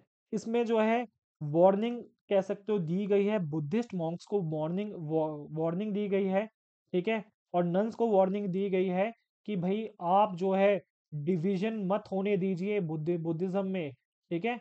जो बुद्धिज्म में संघ मैंने आपको पढ़ाया था, क्या पढ़ाया था, संघ पढ़ाया था। तो जो पूरी की पूरी कम्युनिटी थी, जो पूरी की पूरी बुद्धिस्ट कम्युनिटी थी जिसमें मॉन्क्स थे, नन्स थी, ठीक है, तो उसको संघ कहते थे, क्या कहते थे, संघ कहते थे। तो ये जो माइनर पिलर एडिक्ट है, इसमें क्या लिखा हुआ है, ये सांची में मिला है, मध्य प्रदेश, एंड सारनाथ उत्तर प्रदेश। सबको समझ आ रहा है, ये यहाँ पे मिला है। सबको समझ आ गया होगा, आई होप सो। इसमें क्या है, किसके बारे में बात करिए, इसमें इसमें किसके बारे में बात करिए, स्किज्म के बारे में बात करिए, ठीक है। और इसमें बोला गया है कि भाई जो डिवीजन है वो मत होने दीजिए संघ में, ठीक है, जो कि बुद्धिस्ट मोनिस्टिक कम्युनिटी थी, ठीक है। और अगर कोई कोशिश करता है स्किज्म करने की, ठीक है, यानी डिवीजन करने की, ये जो मॉन्क्स है, ये जो संघ है, इसको अगर तोड़ने की, कोई अगर डिवाइड करने की कोशिश करता है, तो उसको एक्सपेल कर दिया जाए। उसको क्या कर दिया जाए, एक्सपेल कर दिया जाए। तो स्किज्म एडिक्ट है, ये मिलता है हमें कहाँ, सांची मध्य प्रदेश में और सारनाथ उत्तर प्रदेश में, ठीक है। फिर आगे बात करते हैं। अब ये नेक्स्ट है लुम्बिनी देई, लुम्बिनी एडिक्ट, ये बेसिकली नेपाल में मिलता है, नेपाल में है, ठीक है, क्लियर है। इसमें बेसिकली क्या स्टेटमेंट करी गई है, इसमें बोला गया है कि जो अशोका है वो विजिट करता है लुम्बिनी को। लुम्बिनी बेसिकली जहाँ पे बुद्धा का बर्थ प्लेस है वहाँ पे, ठीक है। और उस जगह पे बलि को माफ कर देता है। क्या कर देता है, बलि जो कि रिलीजियस टेक्स्ट था, जो रिलीजियस टेक्स्ट था उसको माफ कर देता है। और भाग, जो भाग हमने पढ़ा था ना, सबको समझ आ रहा है, भाग हमने टेक्स्ट पढ़ा था, स्पेलिंग सही नहीं लगी। सो जो हमने भाग टेक्स्ट पढ़ा था उसको कितना कर देता है, वन वन एट्थ कर देता है। क्या कर देता है, वन एट्थ। और पहले कितना था, वन सिक्स या फिर वन फोर्थ होता था। सबको समझ आ रहा है। तो उसको ये कितना रिड्यूस कर देता है, वन एट्थ कर देता है एक तरह से। ये ऑर्डर हमारा लुम्बिनी एडिक्ट में लिखा हुआ है, सभी को क्लियर है। सो लुम्बिनी एडिक्ट कहाँ पे, नेपाल में है। यहाँ पे लिखा है कि अशोका ने इस जगह को विजिट करा, ठीक है। और ये जो यहाँ पे जो विलेजेस थे उनको एग्जेम्प्ट कर दिया था इसने बलि देने से। क्या देने से, कि आप बलि मत दीजिए। और जो भाग है उसको भी वन एट्थ पे करिए। भाग को कितना पे करिए, वन एट्थ पे करिए। अगर आप लोगों को भाग नहीं पता तो प्लीज हमारा प्रीवियस लेक्चर देख लीजिए, जहाँ पे हमने एडमिनिस्ट्रेटिव सिस्टम पढ़ाया है, ठीक है, मौर्यन एम्पायर का। फिर निगाली सागर एडिक्ट की अगर बात करी जाए, निगाली सागर एडिक्ट भी कहाँ पे, नेपाल में है, ठीक है। यहाँ पे अशोका ने विजिट करा था और एक्सपेंड करा था स्तूपा, ठीक है, जो स्तूपा था, ठीक है। कनक कनक मुनि जो कह सकते हो बुद्धा थे, ठीक है, एक पास्ट बुद्धा थे कनक मुनि। उनका जो स्तूपा था उसको क्या करा, इन्होंने एक्सपेंड करने के आदेश दिए। ये नगल ये कहाँ पे इंफॉर्मेशन लिखे हैं, निगाली सागर एडिक्ट में ये वाली इंफॉर्मेशन लिखी है, ठीक है, क्लियर है। फिर नोटेबल पिलर लोकेशंस की बात करी जाए, तो ऐसी लोकेशंस जो कि बहुत ज़्यादा इंपॉर्टेंट हैं, पिलर लोकेशंस, ठीक है, and their importance, let's see. तो जैसे सारनाथ उत्तर प्रदेश में जो हमें जो पिलर एडिक्ट मिला है, जो सारनाथ उत्तर प्रदेश में जो पिलर एडिक्ट मिला है, वो बेसिकली उसके उसका जो कैपिटल है, उसका जो कैपिटल है, देखो आप देख रहे हो ये चीज़, ये किससे मिलता जुलता है, ये ऑफ कोर्स ये मिलता जुलता है हमारे नेशनल एम्बलम से। दैट इज इंडिया का जो नेशनल एम्बलम है वो कहाँ से लिया है, सारनाथ उत्तर प्रदेश में जो पिलर एडिक्ट है, सारनाथ उत्तर प्रदेश में जो पिलर एडिक्ट है, वहाँ उसके कैपिटल से क्या लिया गया है, इंडिया का नेशनल एम्बलम। सबको समझ आ रहा होगा, आई होप सो। और सारनाथ वाले में मैंने बताया था कि स्किज्म एडिक्ट भी लिखा हुआ है। क्या लिखा गया है, स्किज्म एडिक्ट भी लिखा गया है। सो लुम्बिनी नेपाल में क्या है, इसमें कंफर्म करा गया है कि अशोका ने इस जगह को, दैट इज बुद्धा के बर्थ प्लेस को विजिट करा और साथ में टैक्स को क्या कर दिया, कम। जस्ट अभी प्रीवियस मैंने स्लाइड में पढ़ाया था। फिर रामपुरवा बिहार जो है, यहाँ पे फीचर करता है टू पिलर्स, यहाँ पे फीचर करे गए हैं जहाँ पे बुल और लायन कैपिटल्स थे। फिर लोरिया नंदनगढ़ जो बिहार में है, यहाँ पे ये बेस्ट प्रिजर्व्ड अशोकन पिलर्स हैं। लोरिया नंदनगढ़ बिहार वाले जो है पिलर्स, ये अभी तक के सबसे अच्छे प्रिजर्व्ड अशोकन पिलर्स हैं, जिसमें पिलर एडिक्ट 3, 4 और 7 थे, ठीक है। दिल्ली टोपरा ओरिजिनली हरियाणा में थे, ये भी मैंने बताया था। ये one of the tallest pillars है, दिल्ली टोपरा वाला जो पिलर है वो one of the tallest pillars हैं। और इसमें क्या है, पिलर एडिक्ट नंबर 1, 2, 5 एंड 6 थे, ठीक है। सभी को ले रहा है, होप सबको समझ आ गया हो। ये तो हमारा चैप्टर खत्म ही होने वाला है। इसमें प्लीज अगर आप लोगों को डिफिकल्ट कुछ लग रहा है तो प्लीज कमेंट सेक्शन में कमेंट करके बताइएगा, ठीक है।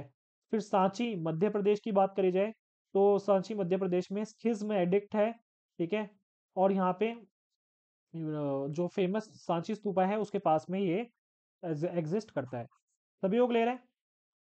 अब देवनम पियादसी क्या है, देवनम पियादसी, ठीक है। सो जो जितनी भी एडिक्ट्स हैं उसमें अशोका को क्या रेफर करा गया है, देवनम पियादसी क्या बोला है, ठीक है, क्या बोला है, देवनम पिया पियादसी, देवनम पिया पियादसी। देवनम पिया पियादसी का मतलब होता है बिलव्ड ऑफ द गॉड्स, ठीक है। क्या मतलब होता है, बिलव्ड ऑफ द गॉड्स, ठीक है। सबको समझ आ रहा है। जितने भी इंस्क्रिप्शन है सब में अशोका को किस किस नाम से रेफर करा गया है, देवनम पिया पियादसी। सबको समझ आ रहा है। देखो यहाँ पे, इवन देखो यहाँ पे इसका डिसाइफर करा गया है, ठीक है, ये आप देख रहे हो ना, ठीक है। देखो जैसे फॉर एग्जाम्पल इसका मतलब दे, इसका मतलब वाह, ठीक है, इसका नम नम, तो पूरा क्या बन गया, देवनम पिय पियदसी। सबको समझ आ गया। जैसे लुम्बिनी इंस्क्रिप्शन में देखो देवनम पिय पियदसी लिखा हुआ है, ठीक है, रंगपुरवा इंस्क्रिप्शन में सेम चीज लिखी गई है। आई होप सबको समझ आ रहा होगा। फिर जैसे दिल्ली टोपरा वाला जो है, इसमें भी क्या लिखा है, देवनम पिय पियदसी। तो बेसिकली सारे ही इंस्क्रिप्शंस में अशोकों को देवनम पिय पियदसी के नाम से ही जाना गया है, ठीक है, या डिनोट करा गया है। अशोका जो है किसी भी अशोकन एडिक्ट पे, सॉरी, किसी भी अशोकन एडिक्ट पे नहीं मिला है। ये सिर्फ एक ही उसमें मिला है। ये कहाँ पे मिला है, एक ही इंस्क्रिप्शन में मिला है, जो कि मैंने आपको ऑलरेडी पढ़ा दिया है। एक ही इंस्क्रिप्शन में मिला है जो कि मैंने आपको ऑलरेडी पढ़ा दिया, और वो कौन सा था, मस्की माइनर रॉक एडिक्ट में ही, जो कि कर्नाटका में मिलता है। सिर्फ मस्की माइनर रॉक एडिक्ट में ही क्या लिखा गया है, अशोका का नाम लिखा है, दैट इज देवनम पिय अशोक। देवनम पिय अशोक। सिर्फ ये बहुत इंपॉर्टेंट है, प्लीज याद कर लीजिएगा। और बाकी सबने क्या क्या किस नाम से रेफर करा गया है अशोका को, देवनम पिया पियदसी। सबको समझ आ गया होगा, I hope so, that is beloved of the gods. तो इसकी वजह से जो मस्की इंस्क्रिप्शन था उसकी वजह से जो है बहुत ज़्यादा हेल्प मिली हिस्टोरियंस को ये कंफर्म करने के लिए कि जो पियदसी और अशोका है ये एक ही पर्सन है। जो पियदसी और अशोका है ये एक ही पर्सन है। अशोका का जो नाम है, अशोका का जो नाम है वो बेसिकली श्रीलंका के कुछ क्रॉनिकल्स हैं, वहाँ पे अशोका नाम भी काफ़ी ज़्यादा कह सकते हो बहुत बार लिया गया है। लेकिन बाकी जितने भी इंस्क्रिप्शंस हमने पढ़े हैं अभी तक, सब में अशोका को क्या बोला गया, उसमें अशोका को देवनम पिया पियदसी के नाम से डिनोट करा गया। लेकिन सिर्फ मस्की इंस्क्रिप्शन है जो कि कहाँ पे है, कर्नाटका में, जहाँ पे अशोका न वर्ड यूज़ करा गया। ठीक है। अब बात करी जाए, ये क्वेश्चन आ भी रखा है एग्जाम में। सो James Prinsep was the first person, so he was the first person, मतलब ये लगा लो इंडिया के अच्छे अच्छे पंडित जो थे, बहुत बड़े विद्वान थे, वो भी डिसाइफर नहीं कर पाए थे ये जो लैंग्वेज थी। ठीक है, ये जो लैंग्वेज थी, ये जो इंस्क्रिप्शंस थे, इसको वो नहीं समझ पाए थे। ठीक है, इसका मतलब नहीं निकाल पाए थे जितने भी अभी तक हमने पढ़े।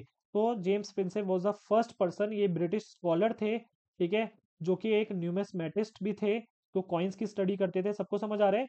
और इन्होंने काफ़ी ज़्यादा इंपॉर्टेंट रोल प्ले करा डिसाइफर करने में, ब्राह्मी स्क्रिप्ट को काफ़ी ज़्यादा इंपॉर्टेंट रोल प्ले करा ब्राह्मी स्क्रिप्ट को डिसाइफर करने में। ठीक है। और अशोका के बारे में जितनी भी इंफॉर्मेशन है, ऑफ कोर्स हमें ब्राह्मी स्क्रिप्ट पढ़ के ही समझ आया। सभी लोग क्लियर है। सो बहुत ज़्यादा कह सकते हो, बहुत बहुत सारे लोगों ने ट्राई करा था, बहुत बड़े जो हिंदुस्तानी विद्वान थे उन्होंने भी ट्राई करा था, लेकिन वो इसको डिसाइफर नहीं कर पाए थे। सो ये ब्रिटिश स्कॉलर थे, दैट इज जेम्स प्रिंसेप, जिन्होंने डिसाइफर करा। He was the first one two decipher the Ashokan inscriptions and Ashokan addicts. ठीक है, क्लियर है। फिर अशोकन जो है, अशोका या फिर मौर्यन एम्पायर है, ठीक है, वो क्या है, बाद में डिसइंटीग्रेट हो जाता है अशोका की डेथ के बाद। पूरा का पूरा जो एम्पायर है वो अचानक से तो नहीं, पर धीरे धीरे क्या होता है, डिसइंटीग्रेशन उसका स्टार्ट हो जाता है। ठीक है, सबको समझ आ रहा है। सो अशोका छोड़ देता है, कह सकते हो, पूरा का पूरा अपना राज, दैट इज 232 बीसी में। ठीक है। अब इसका मतलब इतना बड़ा एम्पायर, आगे जाके एक दो रूलर ही आते हैं अशोका के बाद, सबको समझ आ रहा है। तो अचानक से इतना बड़ा रूलर का जो रूल है, जो इतना बड़ा एम्पायर है, इतना स्ट्रॉन्ग एडमिनिस्ट्रेशन है, उसका डिक्लाइन क्यों होता है। अब लेट्स सी क्यों होता है डिक्लाइन। तो पहला जो रीजन बताया गया है हिस्टोरियंस ने, क्या बताया है, Brahmical reaction, that is Brahmanical reactions. ठीक है। अब अशोका जो है किस चीज को प्रमोट कर रहा था, अशोका मैंने बताया अभी तक, भाई धम्म धम्म हम चिल्ला रहे हैं। अब जो धम्म है वो किस रिलीजन से लिया गया है, दैट इज बुद्धिज्म। किससे लिया गया है, बुद्धिज्म से लिया गया है। सबको समझ आ रहा है। तो क्या ये जो ब्राह्मण्स थे, क्या ये उन्हें सही लग रहा होगा, ऑफ कोर्स ये उन्हें सही नहीं लग रहा होगा। ठीक है। यहाँ पे मैंने बताया था कि रिचुअल्स के अगेंस्ट, एक इंस्क्रिप्शन में रिचुअल्स के अगेंस्ट बोला है। सबको समझ आ रहा है। आप कमेंट सेक्शन में बताइएगा कि कौन से इंस्क्रिप्शन में बोला है। ठीक है। सो एक इंस्क्रिप्शन में रिचुअल्स के अगेंस्ट बोला है। ठीक है। तो ये रिचुअल्स किस किस रिलीजन में होते थे, ब्राह्मण से ही ये सब करवाते थे, रिचुअल्स एंड सेरेमनीज। सो ब्राह्मण जो थे, ठीक है, ब्राह्मण जो थे, इनका इनका बहुत ज्यादा स्ट्रॉन्ग रिएक्शन था। ठीक है। फिर ऊपर से आप लोगों को याद होगा कि भाई बलि चढ़ाई जाती थी, किलिंग ऑफ एनिमल्स होता था, बर्ड्स होता था। ठीक है। ये भी कह सकते हो ब्राह्मण्स को पसंद नहीं था। सो इनका एंटी सेक्रीफाइस एटीट्यूड था। ब्राह्मण्स का क्या था, सॉरी ब्राह्मण्स नहीं, अशोका का क्या क्या, अशोका जो या फिर मौर्यन रूल था, इसमें क्या था, एंटी सेक्रीफाइस एटीट्यूड था। जो सेक्रीफाइस होता था उसके ही अगेंस्ट थे बिल्कुल ही। ठीक है। इसमें बैन कर दिया था एनिमल्स की किलिंग को, ये सारी चीज। तो ऑफ कोर्स जो ब्राह्मण्स थे, वो जो प्रीस्टली क्लास थी, वो बिल्कुल अगेंस्ट थी इसके, वो क्या थी, बिल्कुल अगेंस्ट थी इस चीज़ के। और जिसकी क्योंकि इनका लॉस हो रहा था, जो ब्राह्मण थे उनका क्या हो रहा था, लॉस हो रहा था, जिनको बहुत सारे गिफ्ट्स मिलते थे सैक्रिफाइसेस में, ठीक है? तो इन ये जो ब्राह्मण्स थे काफ़ी ज़्यादा अगेंस्ट हो गए। और आगे हम देखेंगे, ठीक है, जो शुंगास, ठीक है, कण्वज और सातवाहनास जो आए थे अशोका के बाद, वो सब क्या थे, वो ब्राह्मण्स ही थे, वो सब क्या थे, ब्राह्मण्स ही थे। सबको समझ आ रहा होगा? ठीक है, फिर फाइनेंशियल क्राइसिस बताते हैं कि हो गया था मौर्यन एम्पायर में, ठीक है? अब इतना बड़ा एम्पायर को कंट्रोल करने के लिए बहुत बड़ी आर्मी चाहिए थी। ब्यूरोक्रेसी बहुत, मैंने बताया, बहुत डिटेल्ड ब्यूरोक्रेसी थी, बहुत सारे ब्यूरोक्रेट्स थे। अब इन सबको पेमेंट कैश में होती थी। कैसे होती थी? कैश में होती थी। सबको समझ आ रहा है? इन सबको पेमेंट किस में होती थी? कैश में होती थी। तो जिसकी वजह से क्या हुआ? फाइनेंशियल क्राइसिस आ गया। जिसकी वजह से क्या हुआ? कैश में देने की वजह से नहीं, इतनी बड़ी आर्मी और इतनी बड़ी ब्यूरोक्रेसी होने की वजह से फाइनेंशियल क्राइसिस आ गया। ठीक है? फिर बहुत ज़्यादा जो मॉन्क्स थे उनको बड़े-बड़े ग्रांट्स, बहुत ज़्यादा ग्रांट्स दिए जाने लगे। इसकी वजह से भी कहा जाता है कि बहुत ज़्यादा क्या आ गया? फाइनेंशियल क्राइसिस आ गया। इतना बड़ा एम्पायर सस्टेन नहीं हो पाया। ठीक है, क्लियर है? और कहीं-कहीं पे कह सकते हो ऑपरेसिव रूल स्टार्ट हो गया था। जो बाहर वाले प्रोविंसेस थे, अब इतना बड़ा कह सकते हो आपने पूरा का पूरा एम्पायर बना दिया। तो जैसे फॉर एग्ज़ाम्पल यहाँ तो आपने कैपिटल के पास के जो एरिया है, ठीक है, फॉर एग्ज़ाम्पल सेंट्रल वाले एरिया, यहाँ तो आप अच्छे से कंट्रोल कर सकते हो। लेकिन जो आउटलाइंग एरियाज़ हैं, वहाँ पे क्या था, ऑपरेशंस थे, ठीक है? जो वहाँ के लोकल जो रूलर्स थे, ठीक है, जो जो लोकल ब्यूरोक्रेट्स थे, वो क्या कर रहे थे, बहुत ज़्यादा ऑपरेशन कर रहे थे, ठीक है? या फिर कह सकते हो ऑप्रेस कर रहे थे, लोकल जनता को बहुत ज़्यादा परेशान कर दिया था। जहाँ पे जिसकी वजह से बगावत चालू हो गई थी। और ओवरथ्रो करने का बस वो लोग वेट कर रहे थे कि कब अशोका जाए और हम इसको ओवरथ्रो कर दें, जो भी है हमारे ऊपर ये जो गवर्नमेंट ऑफिशियल्स है। सभी को क्लियर है?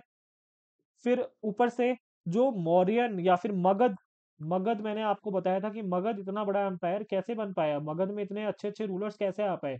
वो ऑफ कोर्स इसलिए आ पाए क्योंकि उनके पास मटीरियल नॉलेज बहुत अच्छी थी। क्या थी? मटीरियल नॉलेज बहुत अच्छी थी। इनको स्टील के बारे में भी पता था, इनको आयरन टूल्स के बारे में भी पता था। फिर साथ में बहुत इंपॉर्टेंट माइन्स जो थी वो मगध के पास ही थी। बहुत इंपॉर्टेंट माइन्स जो थी वो मगध के पास ही थी। ठीक है? और ये जो इन्फॉर्मेशन थी ये सारी की सारी अब बाकी जो लोकल कह सकते हो प्रोविंसेस थे, जो बाकी के आउटलाइंग एरियाज़ थे, वहाँ पे भी ये इन्फॉर्मेशन पहुँच जाती है। ये कैसे ये टूल्स बनाने हैं, कैसे कह सकते हो ये माइन से एक्सट्रैक्ट होना है, ये सारी इन्फॉर्मेशन बाकी लोगों के पास पहुँच जाती है, ठीक है? तो spread of the new material knowledge in the outlying areas, इसकी वजह से वो लोग भी स्ट्रॉन्ग हो गए। वो लोग भी स्ट्रॉन्ग हो गए। जो बाकी रीजन थे वो भी स्ट्रॉन्ग हो गए। और जो ये मगध वाला रीजन है या फिर जो मौर्यन कह सकते हो एम्पायर था, इसको कड़ी चुनौती ये लोग दे पाए। सभी को क्लियर है? So the regular use of iron tools and weapons in the peripheral provinces coincided with the decline and fall of the Mauryan Empire. ठीक है? तो ये मैंने आपको बता दिया। फिर ऊपर से जो अशोका था उसने निग्लेक्ट कर दिया था नॉर्थ वेस्ट फ्रंटियर को। ठीक है? जो नॉर्थ वेस्ट फ्रंटियर था, अशोका ने इस पे ज़्यादा ध्यान नहीं दिया। और बाद में जितने भी इन्वेडर्स थे, बाद में जितने भी इन्वेडर्स थे, जो बाद में रूलर्स आए, जो बाद में ट्राइब्स आई, जिन्होंने इंडिया पे रूल करा, वो बेसिकली नॉर्थ वेस्ट रीजन से ये आए। और उसी उसी टाइम देखो 247 से 210 बीसी तक एक चाइनीज रूलर था जिसका नाम था शी हुएंग टी। क्या नाम था? Shi Huang Ti. उन्होंने क्या बनवाया था? उन्होंने बनवाई थी the Great Wall of China. उन्होंने क्या बनवाई थी? The Great Wall of China बनवाई थी। ठीक है? 220 बीसी में। कितने? 220 बीसी में। ठीक है? किससे बचाने के लिए? अपने एम्पायर को सिंथियंस, सिंथियन से अपने एम्पायर को बचाने के लिए इन्होंने क्या बनाई? इन्होंने ये वॉल बनाई। सभी को क्लियर है? आई होप सबको समझ आ रहा है। सो क्या ऐसी कोई वॉल अशोका ने बनवाई कि भाई नॉर्थ वेस्ट से क्या कोई इन्वेड ना कर पाए इंडिया को? तो ऐसी कोई वॉल अशोका ने नहीं बनवाई, जिसकी वजह से आगे जाके इसका जो नॉर्थ वेस्ट रीजन था वो सबसे पहले वो वहाँ पे कह सकते हो इन्वेडर्स आए। सबको समझ आ गया होगा, होप सो। सो ये हमने पढ़ा, that is the fall of the Mauryan empire. ठीक है, बाकी मिलते हैं नेक्स्ट लेक्चर में। आई होप सबको ये लेक्चर्स इंटरेस्टिंग लग रहे हो। अगर आप लोगों का कोई फीडबैक है रिलेटेड टू एनीथिंग तो आप लोग मुझसे पूछ सकते हैं। ये जो मेरे लेक्चर्स हैं अगर ये आप लोग कर लेते हो तो आप एसएससी की जीएस, ठीक है, यूपीएससी की जीएस, जो भी आप जैसे हिस्ट्री पढ़ रहे हो तो आप मतलब सब पढ़ा दिया है मैंने इसमें आप लोगों को, जो आपके एग्जाम पॉइंट ऑफ व्यू से है। मतलब ऐसा ऐसा कुछ नहीं है कि आप लोगों ने पीएचडी कर लिया मौर्यन एम्पायर पे, ठीक है, ऐसा नहीं है। बट इतना आपने पढ़ लिया है कि आप एग्जाम में अच्छे से परफॉर्म कर सकते हो अगर आप ये सारी चीज़ें याद रखते हो तो आप। ठीक है, क्लियर है? बाकी पीवाईक्यूज आप लगाते रहिए रिलेटेड टू दीज टॉपिक्स। ठीक है, वैसे मैं अलग से पीवाईक्यूज की भी क्लास ले लूँगा अगर आप लोग बोलोगे तो। बाकी मिलते हैं नेक्स्ट लेक्चर में। और जिन जिन लोगों ने सब्सक्राइब हमारा चैनल नहीं करा है तो प्लीज़ सब्सक्राइब कर दीजिए। ठीक है, क्योंकि भाई बहुत बहुत ही स्लो रेट से हमारे सब्सक्राइबर्स बढ़ रहे हैं एंड आई मतलब मुझे तो ऐसा लग रहा है कि हम मेहनत कर रहे हैं अच्छे से, बट स्टिल वो तो सब्सक्राइबर्स के नंबर से ही पता चलेगा दैट कि हमारी मेहनत सही जा रही है या नहीं जा रही। ठीक है, बाकी नोट्स डाउनलोड करने के लिए वेबसाइट विजिट करिए, दैट इज www.sankhya.library.com। बाकी मिलते हैं नेक्स्ट लेक्चर में। Till then bye bye and take care.